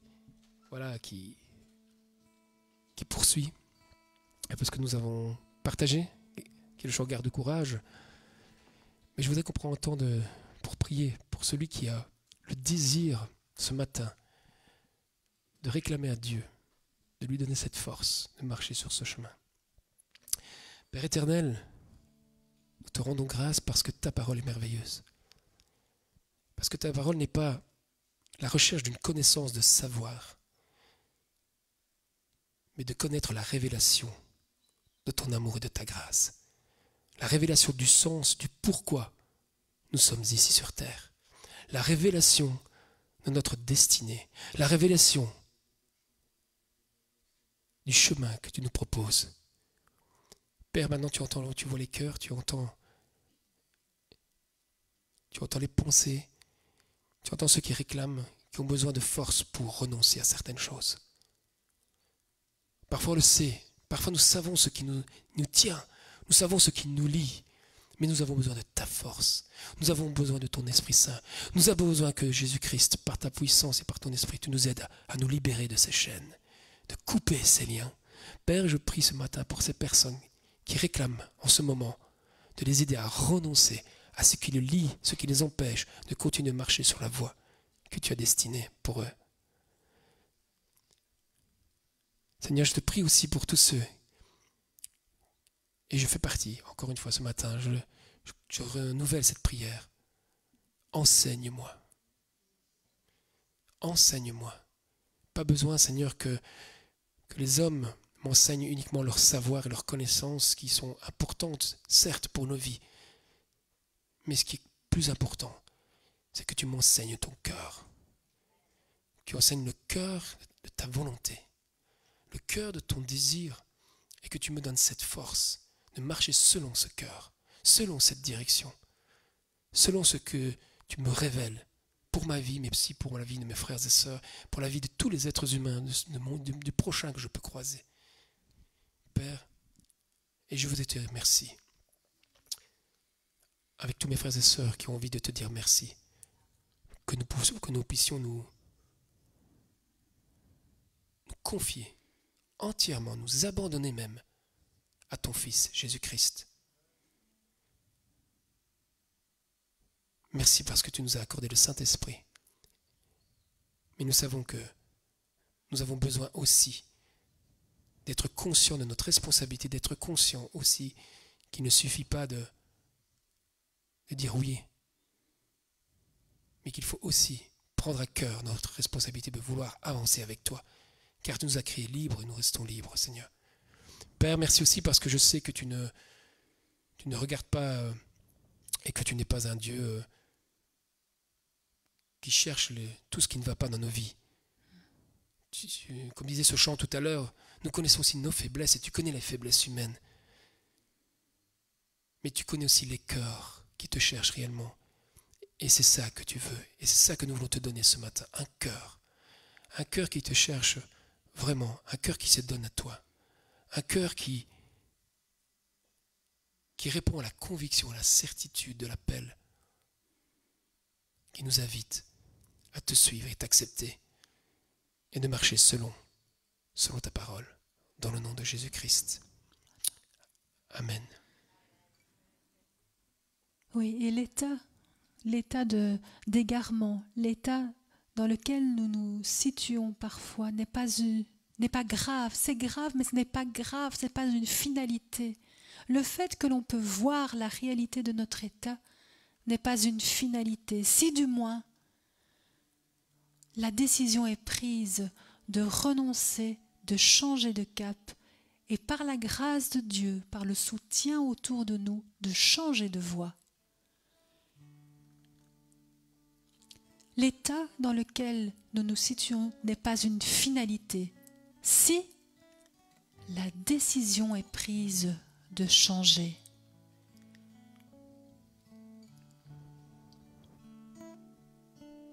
Il est normal de voir la réalité de notre état un jour ou l'autre.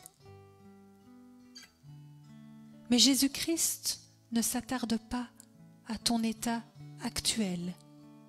Il voit la gloire à venir et la destinée éternelle. Si du moins tu entends sa voix et tu changes de voie.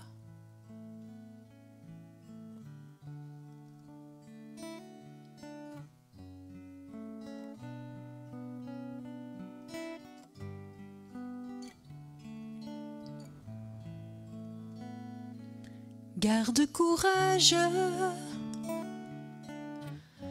ne crains pas,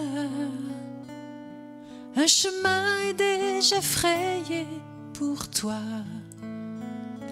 Garde courage, n'abandonne pas, pose tes pieds sur les traces de ses pas. Si tu marches dans un désert, avalant de la poussière, si la douleur est horrible, que ce moment fait souffrir, une route va s'ouvrir et tes yeux vont parcourir la gloire qui est à venir. Garde courage, ne crains pas, un chemin est déjà frayé pour toi. Garde courage, n'abandonne pas, pose tes pieds sur les traces de ses pas.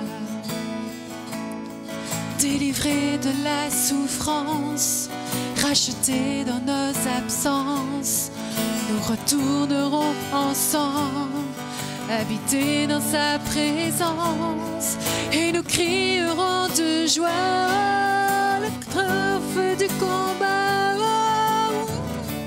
d'avoir pu garder la foi. Délivré de la souffrance, encore une fois. Délivré de la souffrance, racheté dans nos absences, nous retournerons ensemble, habiter dans sa présence, et nous crierons de joie le triomphe du combat, d'avoir pu garder la foi. Encore une fois, délivré de la souffrance.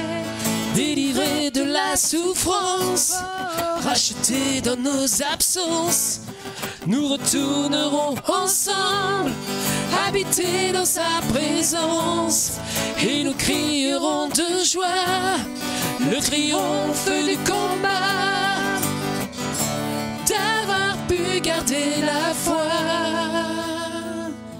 Garde courage, ne crains pas, un chemin est déjà frayé pour toi.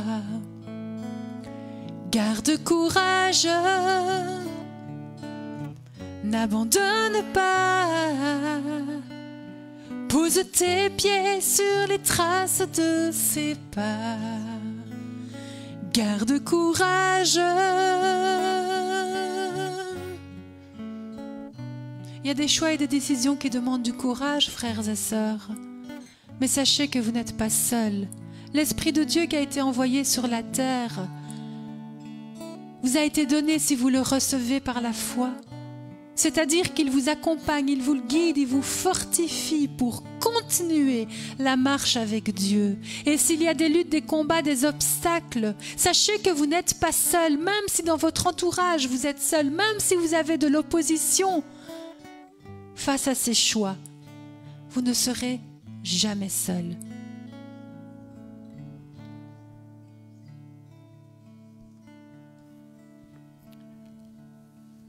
nous allons marquer un court temps de silence. Dieu veut s'adresser à quelqu'un ce matin. Et l'image que Dieu donne à son Église, c'est une personne qui rentre dans sa voiture, qui met son GPS. Et quelque part, le GPS lui montre une direction, mais la personne s'entête à vouloir suivre sa direction. Et ce matin, Dieu veut parler à quelqu'un en disant, tu crois connaître le chemin. Tu t'entêtes à passer par un chemin. Mais le GPS connaît la destination et connaît la voie et sait comment éviter les embouteillages. Et Dieu veut parler à quelqu'un aujourd'hui. Dieu est en train de montrer un chemin à quelqu'un, mais cette personne s'entête. Cette personne croit sa voie, est sûre d'elle et veut choisir elle-même le chemin. C'est un appel à faire confiance en Dieu, c'est un appel à se repentir. C'est un appel à revenir sur le chemin de Dieu et à laisser Dieu conduire. Que Dieu bénisse sa parole dans nos cœurs. Lorsque Dieu parle, ce n'est jamais en vain. C'est toujours pour bénir. Amen. Je vous demande de vous asseoir 2 minutes, des annonces, et nous allons y aller. Merci à Christine et Tonino. Michael, si tu veux bien mettre les annonces. Je les connais en partie, donc je vais déjà commencer. Dimanche prochain, je vous apporterai la parole. Si vous êtes d'accord ? D'accord, c'est tout silencieux, je me dis. Certains se disent, oh non, pas lui. Nous allons faire une sorte de rentrée pour les jeunes et les ados. Donc je m'adresse aux jeunes et aux ados. Voilà, si tu peux mettre... Oh, je disais tantôt que c'est un bel homme, n'est-ce pas ? Voilà, je vois que vous êtes d'accord. Et il revient dimanche prochain. Oh, on ne peut pas être plus béni que ça. Tu peux mettre la prochaine, s'il te plaît ? J'ai béni ta journée, là, je vois. Samedi 24, donc, les jeunes, nous faisons notre rentrée avec les jeunes en présentiel. Donc, ce sera dans le bâtiment. Nous allons respecter les règles sanitaires, mais nous pensons qu'il est temps de revenir avec les jeunes. Donc, les parents des jeunes et des ados, le 24, nous recommençons. 17 à 19h, ce sera 2 heures tapantes. À 19h, nous libérons les jeunes et les ados. Nous ne pourrons pas rester plus longtemps parce qu'on ne pourra pas manger, etc., à cause des règles en vigueur. Et nous allons parler du sens de la vie, c'est ce dont Tonino parlait, comment il l'a su, parce qu'il était là au premier culte. Donc il a déjà suivi les annonces.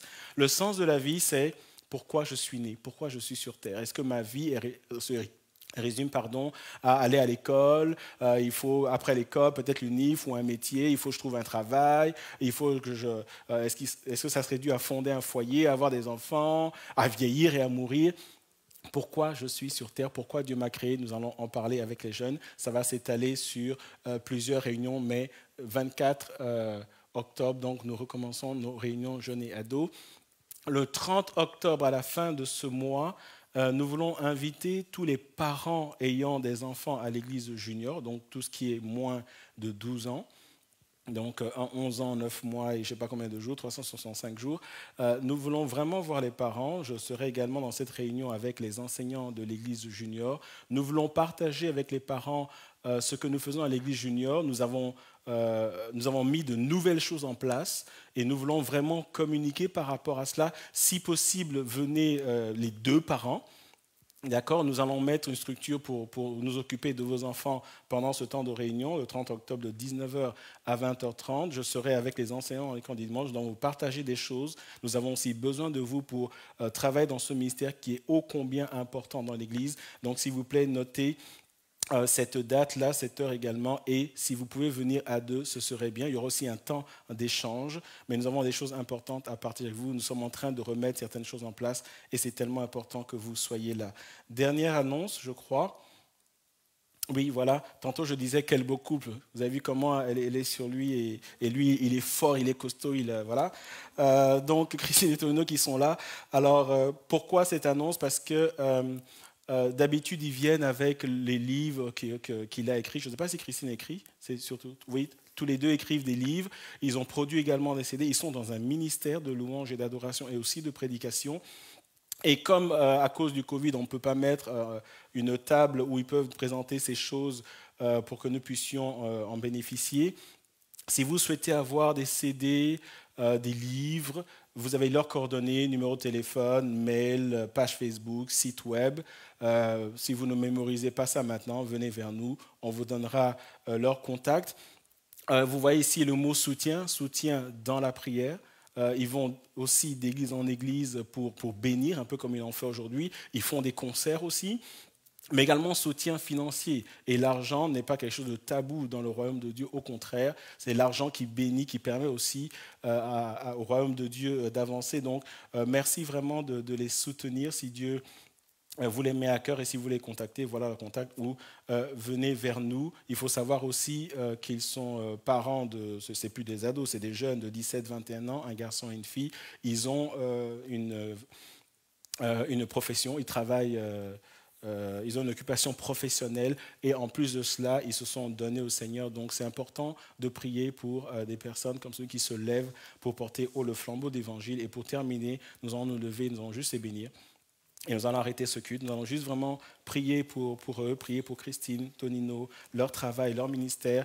Prier pour eux en tant qu'hommes, en tant que femmes, en tant que couple, en tant que famille. Prions pour leurs enfants. Vous savez, quand des gens se lèvent pour servir Dieu, le diable attaque les familles. Parce que c'est là où ça fait mal. Nous allons prier que Dieu les protège, que Dieu les garde, que Dieu les bénisse vraiment. Prions pour nos frères avant la fin de ce culte. Est-ce que vous pouvez vous joindre à moi et prier pour eux? Seigneur, ce matin, nous voulons te dire merci pour ce temps que nous avons passé.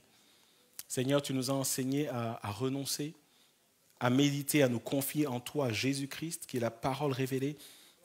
Et je prie, Seigneur, que cette parole soit inscrite dans nos cœurs et que nous puissions la mettre en pratique. Et Seigneur, nous voulons te bénir pour nos frères qui ont communié avec nous ce matin, tant au travers de la louange et l'adoration que le partage de ta parole. Seigneur, nous prions que tu les bénisses en retour dans le nom de Jésus. Seigneur, en tant qu'homme, en tant que femme, en tant que couple, en tant que famille, tu connais leurs besoins, leurs attentes. Alors qu'ils se lèvent pour te servir, Seigneur, je prie que ta main de grâce, ta main de protection demeure sur eux dans le nom de Jésus. Seigneur, je prie pour des percées spirituelles dans leur vie. Je prie, Seigneur, pour une percée également financière. Seigneur, je prie que tu les rencontres dans leurs besoins. Et partout où ils vont, Seigneur, qu'ils soient une source de bénédiction, d'édification pour l'Église. Seigneur, je veux invoquer le sang de l'agneau dans leur vie. Et je te rends grâce et gloire dans le nom de Jésus. Amen. Amen. Nous sommes arrivés à la fin de ce culte. Je veux dire au revoir à ceux qui nous suivent en direct. Que Dieu vous bénisse. Et à nous qui sommes là en présentiel, nous allons...